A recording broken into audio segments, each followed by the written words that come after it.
ষষ্ঠ শ্রেণীদের প্রশ্নের আগামীকালকের প্রশ্ন দেওয়া হচ্ছে। এখানে হাফ ইয়ার সামেটিভ অ্যাসাইনমেন্ট 2024 দেখি। Suppose you are a member of the reading club at your, অর্থাৎ এখানে যে প্রশ্ন আছে এখানে সব প্রশ্নগুলো দেখে নাও এবং এখানে এই প্রশ্ন অনুযায়ী কাজগুলো করবে। যেমন গোয়িং ক্লিনিং, এখানে sustainable living has certainly become a popular phrase. অর্থাৎ এখানে প্রতিটি প্রশ্ন আছে, প্রতিটি প্রশ্ন ধরনগুলো দেখে নাও। এই প্রশ্নগুলো তোমাদের লিখতে হবে।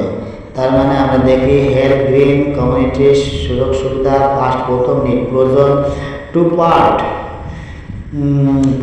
পরবর্তী পৃষ্ঠায় আছে, দেখো একটা টেবিল আছে, এক পাশে লিখতে হবে অ্যাডজেক্টিভ, মানে আগে যে ওয়ার্ডগুলো আছে বা যে প্যাসেজ আছে ওই প্যাসেজ থেকে অ্যাডজেক্টিভ লিখবা, নাম লিখবা। পরবর্তী যে কাজে তুমি যেহেতু তোমার এলাকায় সুবিধায় কাজ করতে চাও, অর্থাৎ সেই কাজের সুযোগ সুবিধা দেবা। তার পরবর্তীতে দেখো আর্টিকেল, তোমার লেখা নিল ইউজ আর্টিকেল অ্যান্ড অ্যাপ্রোপ্রিয়েট, অর্থাৎ আর্টিকেলগুলো পড়বে।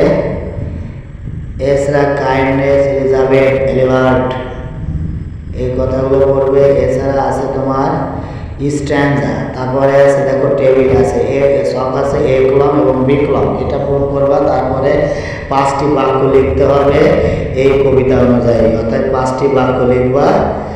অ্যাডজেক্টিভ থাকবে যার ব্যবহারিক